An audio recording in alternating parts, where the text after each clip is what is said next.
Imagine walking into a showroom, expecting a cheap, plastic, bare-bones electric car. But instead, you're staring at something that looks like it belongs next to a Tesla, a Mercedes, maybe even a concept car from the future. LED light strips, touchscreen cockpit, silent acceleration, premium interior stitching. And then you hear the price. Not $50,000, not $30,000, but something almost everyone can afford. It sounds impossible, because for years, we were told one thing. High-tech cars must be expensive. Luxury equals cost. Innovation equals exclusivity. Electric equals premium pricing. But one engineer in Zimbabwe decided that idea was completely wrong, and what he built might quietly disrupt the entire auto industry. His name, Maxwell Chikumbutso. While global car giants were fighting to make faster and more expensive electric vehicles, Maxwell focused on a very different question. Not how powerful can we make it, but how cheap can we make it without sacrificing the future? And that single question changed everything. Because instead of starting with luxury features, he started with physics. Instead of marketing departments, he started with engineering efficiency. Instead of adding cost, he started removing waste. Every wire, every component, every gram of metal. If it didn't serve a purpose, it was gone. Traditional automakers stack layers of complexity into their cars. Hundreds of chips, dozens of control modules, miles of wiring harnesses. All of that means one thing: money. But Maxwell took a completely different route. He simplified the brain of the car. Custom electronics, integrated control boards, smarter, smaller systems doing the job of 10 separate parts. Less hardware, less weight, less cost. And suddenly, manufacturing expenses dropped dramatically. But here's where it gets interesting. He didn't just cut costs. He upgraded the experience. Because when you simplify engineering, you free up space. And that space became opportunity. A bigger battery pack, more cabin room, cleaner design. So instead of a budget car feeling cheap, it felt premium, like something that shouldn't exist at that price. Smooth acceleration, near-silent motor response, digital dashboard, smart energy management. The kind of features companies usually hide behind luxury trims. And yet, here they were, in a car designed for everyday people, taxi drivers, students, small business owners, families, not millionaires. Because Maxwell wasn't chasing wealthy buyers. He was chasing scale. If millions can afford it, millions will buy it. And if millions buy it, manufacturing gets cheaper. And if manufacturing gets cheaper, prices fall even more. It's a cycle most companies forget. But he built his entire strategy around it. Affordability first, profit later, volume always. And when early prototypes rolled out of the workshop, people didn't believe what they were seeing. A high-tech EV built locally, at a fraction of global prices. Some thought it was hype. Others thought it couldn't last. But then something happened that silenced the doubt. The car kept working, day after day. Dust roads, heat, long distances, no drama. No complicated failures. Because fewer parts meant fewer problems, which meant lower maintenance. And for developing regions, that matters more than luxury. Because what good is a fancy car if repairs cost more than the vehicle itself? Maxwell understood something the big brands ignored. Real innovation isn't adding more. It's designing smarter. And that mindset started attracting attention. Engineers, investors, local industries, they all began asking the same question. If he could build a premium EV this cheap, what else could he redesign? Factories, transport systems, entire supply chains. Suddenly, this wasn't just a car story anymore. It was an economic story. Because an affordable high-tech vehicle doesn't just change how people drive, it changes who gets to participate in the future. Delivery drivers could electrify their fleets. Small businesses could cut fuel costs. Communities could move without relying on imported gasoline. Money that used to disappear into fuel tanks stayed inside the local economy, circulating, growing, Compounding. and quietly. This single vehicle started looking less like transportation and more like leverage. Leverage for independence, leverage for industry, leverage for an entire region to build its own tech ecosystem.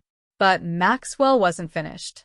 Because once the first model proved it could work, he turned back to the workshop, looked at the engineers, and said something that caught everyone off guard. And that's when the real breakthroughs began to happen. The engineers leaned in, pens hovering over notebooks, tablets lighting up with schematics. Maxwell didn't shout. He didn't hype. He just started pointing at the blueprints. "See this junction?" he said, tapping a tiny circuit. "Remove it. Merge the control logic into the main board. Less wiring. Less chance of failure. Less cost." One by one, small changes accumulated. Each decision seemed minor, but together, they added up to something extraordinary. Fewer bolts, lighter chassis, streamlined battery pack, smarter energy flow. By the time the first refined prototype rolled outside, it felt almost unreal. No humming engine, no exhaust, no smoke, just a quiet, solid vehicle that moved as if it had been engineered in the next decade, not the present. The local media arrived to cover it, expecting a small, basic EV. Instead, they found a premium-feeling car, polished, sleek, and surprisingly imposing. The reporters whispered among themselves, "Are you sure this is the affordable one?" "Yes," Maxwell replied calmly, "and it costs less than half of what you'd expect." Then came the moment everyone was waiting for. The test drive. A small crowd gathered. Engineers, media, curious locals. Maxwell slid into the driver's seat. Hands steady. Eyes forward. He pressed the pedal. The car surged forward instantly. Smooth. Silent. Effortless. Even the skeptics gasped. Because in that instant, they realized this wasn't a compromise. It was a revolution disguised as a budget car. By midday, the car was running in a test loop through the city streets. Drivers who had never seen an electric car up close watched as it glided past. Quiet, clean, confident. School kids pointed. Shopkeepers paused mid-conversation. Taxi drivers scratched their heads, realizing something had changed forever. And Maxwell? He just observed. Calm. Focused. Already thinking 3 steps ahead. Because this was only the beginning. The next step was no longer just making one car affordable. It was scaling it. Mass production. Charging infrastructure. Local supply chains. Training mechanics. Creating an entire ecosystem where this car didn't just exist, it thrived. And that's when the first idea for the next-generation vehicle emerged, a smaller, lighter, even smarter version for urban streets, capable of being charged anywhere. A car that could literally reshape mobility for thousands, then millions. Maxwell leaned back, eyes scanning the city skyline. He knew the world wasn't ready yet. But in a few months, it would have no choice. The affordable high-tech EV wasn't just a car. It was a statement, a challenge, a promise. And Maxwell was just getting started.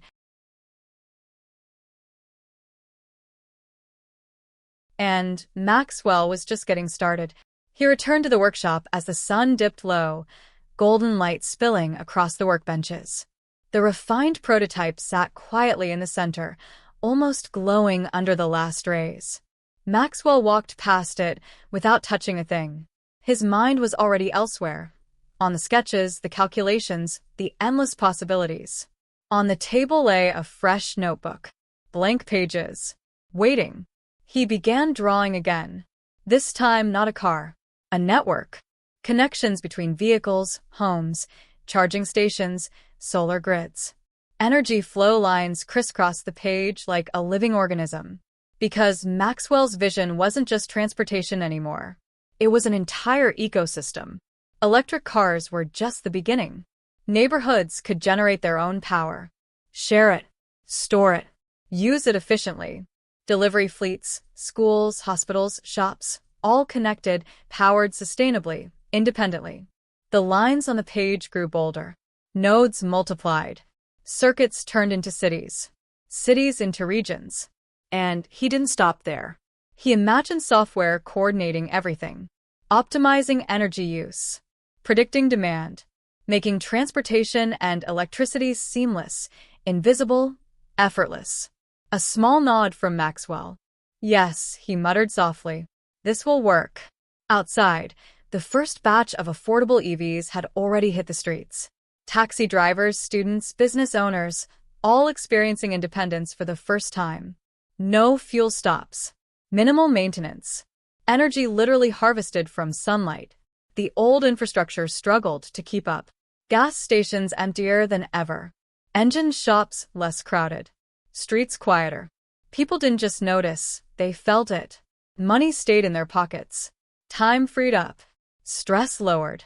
Communities began to talk. Words spread like wildfire.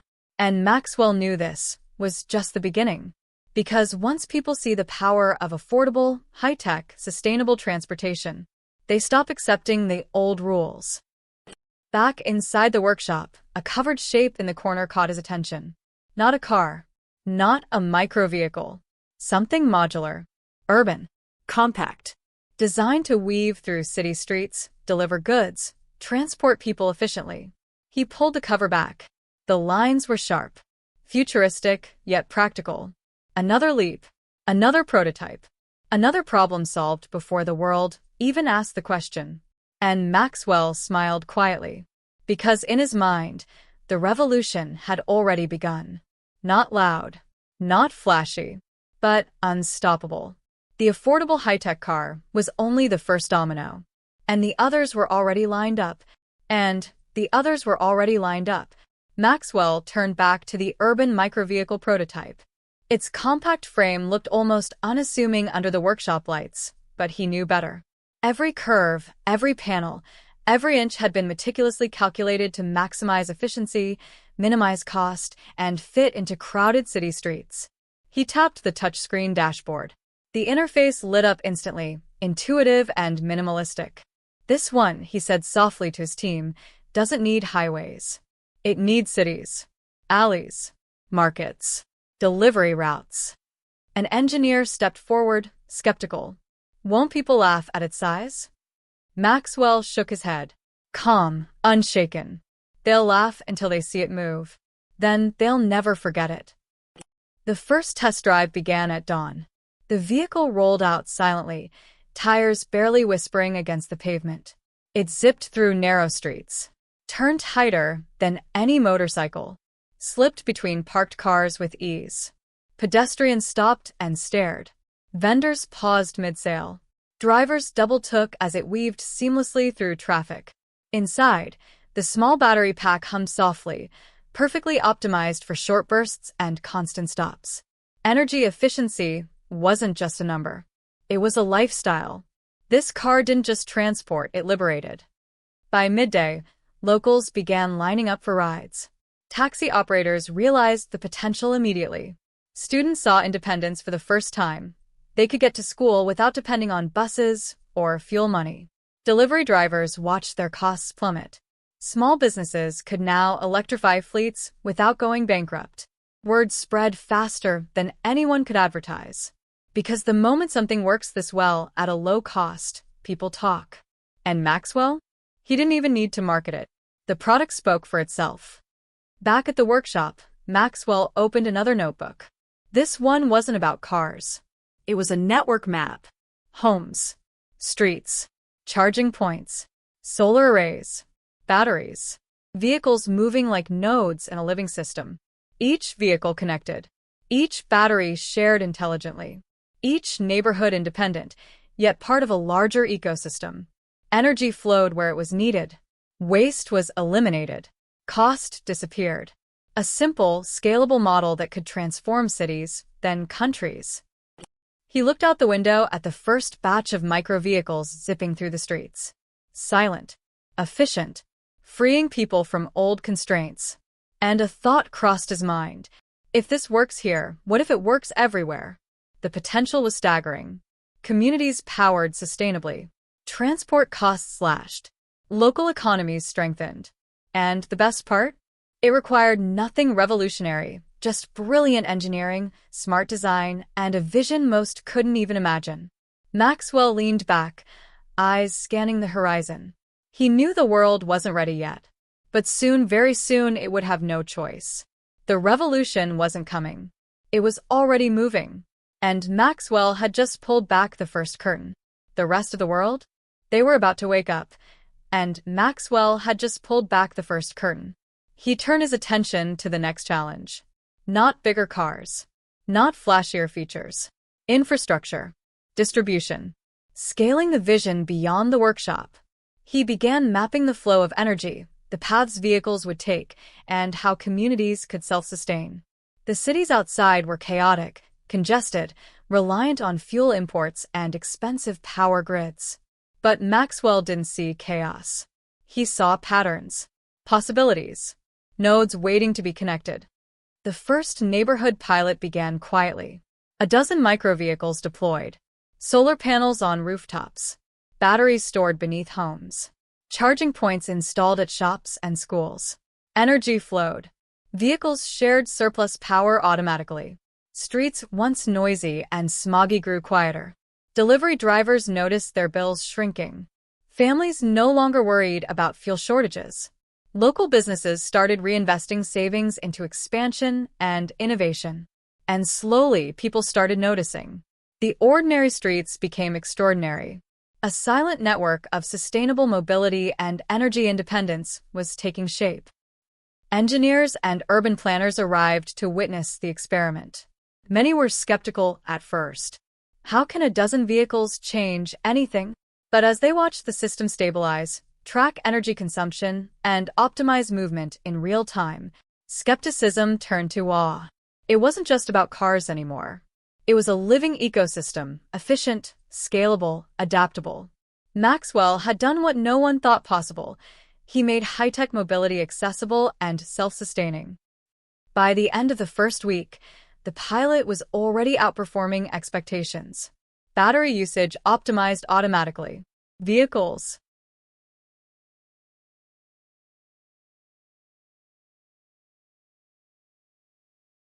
sharing power when needed. Traffic flow smoother than ever. Fuel consumption nearly zero. People whispered about it in markets and schools. Local authorities began taking notes. Investors started paying attention. And Maxwell? He was already sketching the next iteration. A vehicle even lighter, even smarter, capable of connecting multiple neighborhoods, capable of expanding the network further. Because once you unlock the equation for efficiency and affordability, there's no turning back. Night fell over the pilot neighborhood. The microvehicles rested silently, plugged into solar-powered grids. Streetlights dimmed. Air clear. Residents slept easier. The future wasn't flashy. It wasn't loud. It was silent, efficient, accessible, and it was spreading one neighborhood, one vehicle, one connection at a time. Maxwell stood at the edge of the street, notebook in hand, watching the quiet revolution unfold. A soft smile crossed his face, because he knew something few others did. Real change doesn't announce itself. It works. It spreads. And by the time the world notices, it's already unstoppable. And by the time the world notices, it was already unstoppable. Maxwell didn't wait for permission or headlines. He focused on scale. The pilot neighborhood was just the beginning. Now, he envisioned multiple neighborhoods, entire districts, eventually a whole city operating on the same model, silent, clean, and self-sustaining. He sketched new routes, charging nodes, battery swap stations, solar grids, modular microvehicles designed for every urban scenario. The plan wasn't just to build cars, it was to build a city-wide ecosystem. Early the next morning, the streets buzzed, not with fuel engines, but with silent motion. Microvehicles weaving through alleys. Delivery drones coordinating with EVs. Smart sensors monitoring traffic, energy flow, and vehicle availability. People started realizing something remarkable. They no longer depended on expensive fuel, long waits, or aging infrastructure. Money that used to vanish into gas tanks now stayed local. Families could save. Businesses could expand. Communities could invest in growth. Engineers and planners from neighboring cities arrived, curious, skeptical. Maxwell greeted them calmly. "This isn't a car project," he said, pointing to the network on his tablet. "This is a mobility ecosystem. Energy, transport, and economics, all integrated.